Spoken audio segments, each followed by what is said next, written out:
I mean, they're a good team.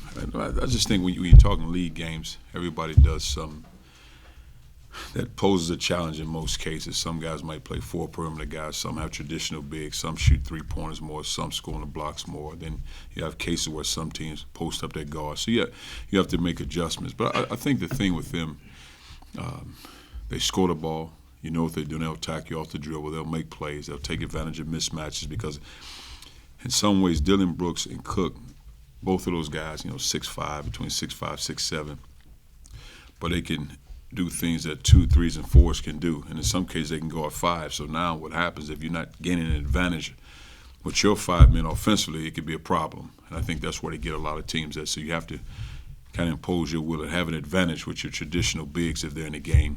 But I think we match up with them well, just a matter of doing the things we do, taking care of the basketball, executing what we're trying to do, because transition, they're one of the best teams in the country, because what happens is they have sometimes 5 guys on the floor that can make plays offensively that spread you out. So now they dribble, penetrate, and they can shoot the ball. So it makes it tough when you're running back in transition going against them. They're number one in the league in turnover margin, and I think you're at the bottom. Yeah. Is that a critical issue in this game? I wouldn't necessarily say critical issue, just a stat. It's a stat line. I think for us in taking care of the basketball, doing what we need to do, being strong with the basketball, making the right decision. When they press, get over the top, score the ball. When you have opportunities to score, when you don't, take care of the ball, move the ball, and get the ball where it needs to go offensively.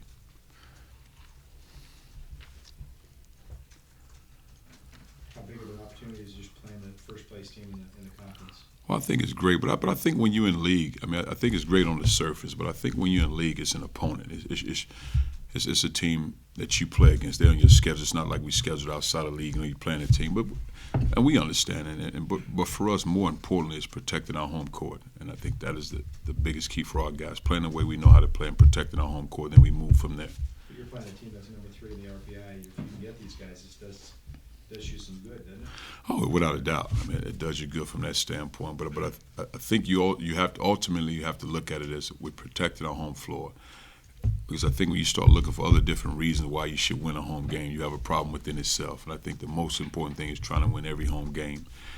And then all the results that come behind that, it is what it is. What have been your thoughts of just the coaching job that Dana Altman's done this year with the new pieces and the returning talent and meshing them together? Well, I think it's good. I mean, I think when you have a guy like Boucher, I think he's a difference maker in what they do, because he's a big guy that can make shots and he can block shots. And then Tyler Dorsey's a talent player, so he fits into what they're trying to do. But I think in Benson, Dylan, and Cook, guys have been in the program. Benjamin, talented guys have been a part of the program. But when you bring in you lose one of the leading scorers in the league, and Joe, and you bring in Tyler Dorsey as a freshman scoring the ball. Of course, Joe's a senior. He did a lot of great things, but Tyler's a talented player. Then you bring in Boucher, a guy that can block shots. He add to what you do on the post anyway. So I just think he had good pieces to what they're doing, but not surprised. You mentioned the other day after the Stanford game, kind of outsiders' expectations entering the year. How did you, when you, going back a few months, when you heard all the hype, what was your kind of reaction to that, and especially now seeing how hard it can be? Again, just you take it one day at a time as a coach, because when you see guys every day in practice and you know what they need to work on, you just hope everything falls in place. You consistently work on the things you need to do to be successful every day. And obviously when games present themselves, you hope you put yourself in the best position to win games. But I mean, expectations are what they are, good, bad, or indifferent. But I think as a coach, you deal with your team, not necessarily what's on the surface, and you try to manage that with your guys and understand it's really tough, especially when you have expectations, because that means you're expected to be this if they're high. Now, can you handle it, and can you do that every day, night in and night out? You guys only had 6 assists on 26 some field goals last time out against Oregon. Is it because of the press that it's so hard to get the ball moving, or is that something that you guys can do? I think that's something we can do better, really attacking the press. I thought we did a great job in scoring the ball in transition when we got across an attack. But I think more than anything, not taking quick shots, because sometimes it presents itself as an easier look. Make the extra pass and get a better shot. Make the extra pass and get a layup. So I think those are the things that we have to take our time and understand, because we have so many missed opportunities in that game. But it's part of the game. You have to learn from it, watch film on it, and move forward. Obviously, you knew this was going to be a deep conference, but have you been pleasantly surprised with teams like USC and Washington just being able to compete as quickly as they have? more surprised with Washington than USC. 'Cause I saw it with USC because when you have good guards, but again, I just think it's a case when you have guys transferred in, new guys trying to adjust to what you're trying to do. It takes time. And once they're able to gel, you can see that because I mean they probably have one of the best backcourts in all of college basketball in USC because they're quick, they can score the ball, they can get to the rim, they can defend, they can push it, they do a lot of things, and they have guys that can make shots, they have post guys that can make plays. So not necessarily USC because I kind of saw that one if they continue to work together. But in Washington, yes, because when you gel that many freshmen, but you have to give a lot of credit. Obviously, Coach Romar's done a tremendous job, but I think you have to give a lot of credit to Andrew Andrews as a senior and rallying the troops with young guys and, kind of putting them on his back, so to speak, and giving them a level of confidence because they're talented guys, but they're still freshmen. But he's gave them a level of confidence and believing them within themselves to play good basketball. What does Benson do so well? I mean, he's got twice as many assists per game as the second guy in conference. I think he just does his job. I mean, nothing spectacular, and I don't say it to degrade him because I think he's doing a really good job of doing his job. Because sometimes simplicity is not always rewarded, but he does a tremendous job of keeping balls alive, getting the ball to where it needs to go, not losing possessions, not trying to make flashy plays. He makes open shots. When he drives the ball, he's making the right decision. I think that's a valuable guy. And I guess you would have to call him not only a point guard, but a quarterback because he sees it all and he makes the right decisions. And anytime you're going into games where you're less than 10 turnovers, you give yourself every chance to win basketball games. I think he does a tremendous job with that. You mentioned earlier that Tyrone Wallace remains kind of out indefinitely Yeah. and stuff, but can you talk about his mentality and just how he's been able to kind of go through this sort of adversity? Well, I mean, it's obviously extremely hard, especially as a senior, a guy that wants to be on the floor with his teammates. So that's a hard thing to deal with. But I think in Tyrone's case, he's probably been more vocal than I've been around these 2 years as far as communicating with his guys on the floor, what he sees from the bench, translating into the locker room. Those are the things we've really been looking for from Tyrone, but he's doing a great job with that now. Now it's just a matter of understanding, okay, when I get back on the floor, remain to do some of these same things and be consistent with that. Because, I mean, he'll go out and play, he'll compete as a competitive basketball player, but the other parts, the leadership and giving his guys information, directing traffic, those are the things we want to see. Now, we're seeing him now, but he's not playing right now. Is he When you- possibly back by next week? Well, I think he sees the doctor on Thursday, and then we just kind of go from there. And I really try to stay completely out of that until they tell me yes or no, because, again, I've never been one to get my hopes up high and hoping one thing and assuming one thing. It just, you keep moving, you coach your team what you have and roll from there, but who knows? But there is no chance that he would play against Oregon, probably, right? I 'Cause don't he know. hasn't practiced. I don't know. He hasn't live practiced, no, but he dribbles the ball with certain hands, but no, he hasn't up and down on the floor, no. But I wouldn't rule it out, but I wouldn't rule it in. You guys are, I think, last in the conference in assists, I think 11th or 12th in the conference in assists per game. Sam, in his first 5 games starting, he's had 8 assists one game, 9 assists another, and it took Ty about a year before he got 8, 9, 10. Consistency, what has Sam brought? And when Wallace comes back, could Sam potentially still be the one when you have Wallace at the 2? Well, I think what Sam does, Sam is a pass-first guy. Tyrone's a scoring guard. Sam's a pass-first guy. He's looking to pass the ball, looking to make decisions. That's how he plays. That's who he is. Tyrone's a guy that's built to score the ball. He's a score first, pass second. But now, will they both be on the floor together? Yes. But Sam is doing a good job for us. I don't have a timetable who starts, who comes in, who comes out. No. I think the next time, if Tyrone plays this year, the first time he steps on the floor, I think Sam will still be the starting point guard. Now, again, after that, who knows? Do you have a plan about how you would ease Tyrone back in? Is he gonna start right away? Is he just come off the bench for a few minutes? I think I've always, when guys are injured, my gauge is always if he's cleared to play. I've never understood when somebody say we can play 15 minutes or I don't know what that means. I mean, if he's cleared to play, that means he's playing. And after that, you kind of gauge the condition and the feel for the game. I don't think a guy comes out and, hadn't played and all of a sudden he's playing 38 minutes. That means we're probably in really big trouble. He's playing really well. So I just think it's a case you just kind of see how it feels and go from there. But if he's cleared in my mind, then he's a part of the rotation. When Wallace first got injured, was that a conversation you had with him about this is an opportunity to kind of develop more as a vocal leader? Well, just watching film, but not necessarily because those are things I always talk to him about.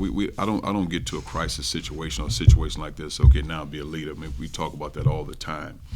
but just in understanding now, you have a chance to see what I see as a coach, and I think that helped him. And he actually said it just is different when you see it from the bench. You hear Coach saying this, but now you see it's okay. I see what Coach saying, and it always. I mean, I had many injuries, and I was able to see sometimes what Coach was saying, because when you're out there, you're just out there. You're playing basketball. There's a game plan, but sometimes it's good to take a step back and say, okay, I feel it, I understand it, and then it's just a matter of doing. So in a way, what you're kind of saying is that even though the injury's been a setback, honestly, he hasn't been, but maybe in a long term, this could do some good growth for him when he goes on to the next level and just kind of see. Well, I think so. And it sometimes it's just, through the hustle and bustle, competing in competitive games, ups, downs, highs and lows, sometimes it's always good to just breathe and take a step back and say, okay, now let's regroup and let's go. So, I mean, I think in my opinion, everything works for a reason and happens for a reason. I think he'll be okay because of it. In terms of being vocal, did you feel like that was the biggest part of his game that he maybe needed to work on? Yes. And again, he's a guy that he's not a quiet guy. I mean, he does talk, but it's just a matter of, being loud, being aggressive. Maybe it's more of me wanting something from him than what his nature is. But I just think at that position, and also being a senior leader, is what's needed for our team. And I just think anytime and I learned that from Gene Cady as my college coach, anytime you're a senior, you're up in class, it's what's expected. Whether you're a walk-on or you're a starting point guard, when you're a leader, we expect these things out of you every day. Yes. Is it kind of difficult when you do have a guy like Tyrone that who's just naturally kind of more of a soft-spoken, laid-back guy? Not difficult in a bad way, but I guess the difficult part comes in because you can have a guy like that, but you have other guys, maybe a junior that steps up and guys more vocal. I've just been around a lot of teams where somebody's rattling off at the mouth all the time and just communicating and letting guys know this is what needs to be done. It's consistent. Now, he does that, but it's more of a kind of, hey, guys, just communicate. But sometimes you need to raise it a level. Yes. What's Cam Rooks done the last 4 or 5 games to be playing so much better? Just work. I mean, again, to these guys' credit, they put time in it. Cam Rooks, in all sincerity, he works like a guard. I've been around big guys that work, and it's pick up the phone, come on, it's time to work, or he's just scheduled to work. Cam puts work in. Cam works extremely hard, and he likes the workouts. And he's one of the few big guys, and we have workouts in the off-season, preseason, 30-minute workouts. He's one of the few big guys I've been around that can complete a 30-minute workout by himself. And that might sound easy, but just the stuff we have him doing, Cam can complete the workout, and it's not where he's falling down. I mean, so that right there told me everything I need to know. It's just a matter of now getting the reps under his belt and playing basketball, getting up and down the floor, mentally getting over that knee injury, all those things, taking a knee brace off himself, all that stuff. And I think it really helps him because Cam's a competitive basketball player, and he's a lot more competitive than I thought. Because I didn't get a chance to coach him last year. You just kind of seen him from afar, but Cam wants to be a good ball player, and a lot of guys talk about being a good. Cam wants to be good, and he puts the time into it. So now you're starting to see the results of it. You look at Oregon's lineup, and it looks like who he'd be matched up against. But is he to the point now where you want him out there so that they have to worry about matching up against him?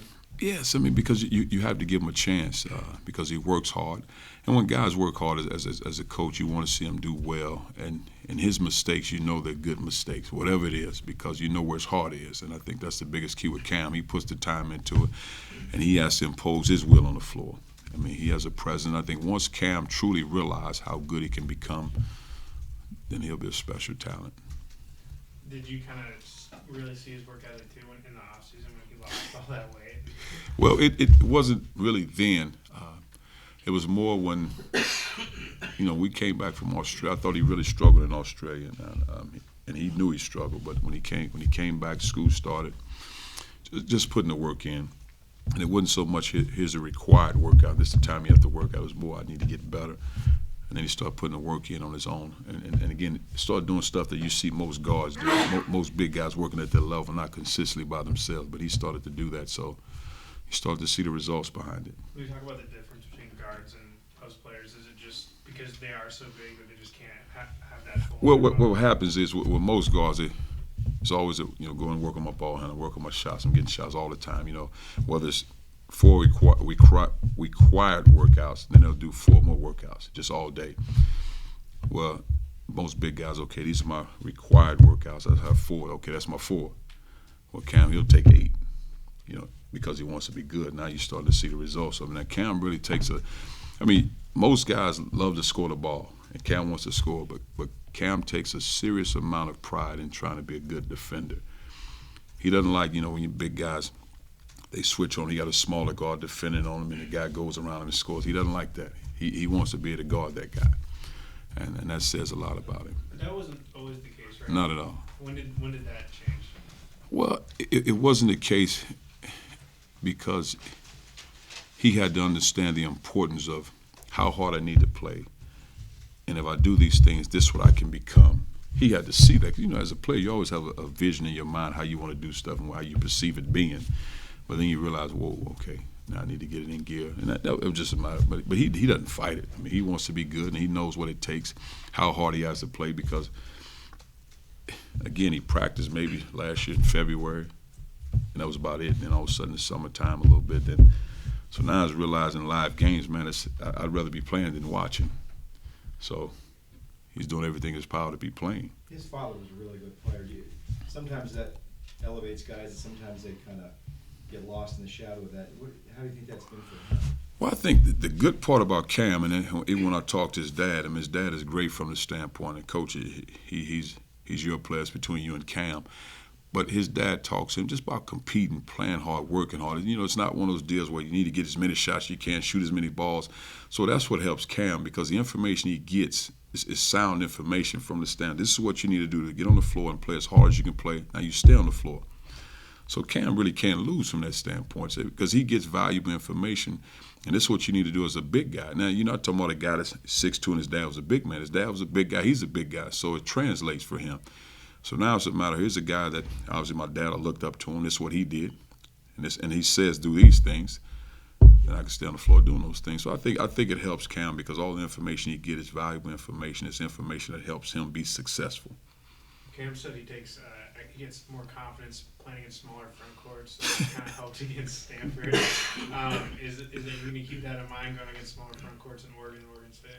Well, I think the thing that I'll talk to him about, just be big. Have confidence in being big.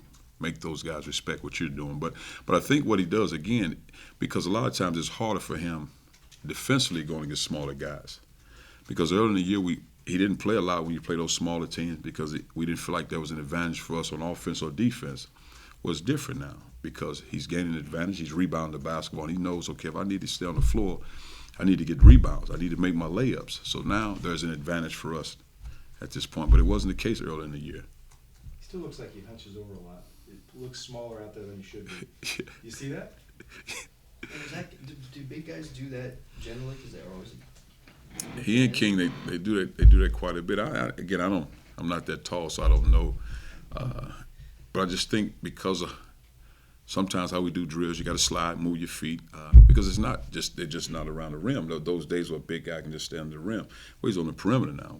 They probably spend 50% of the practice chasing guys off ball screens and moving. So it's not an old school where just a big guy hanging around the rim. So that's probably why maybe that's why they walk like that and move like that. I don't know. What made Australia tough for him? What was he struggling with in Australia? He wasn't physically ready to play. He wasn't physically ready to play. Not that he was injured, but time off doesn't always mean time off.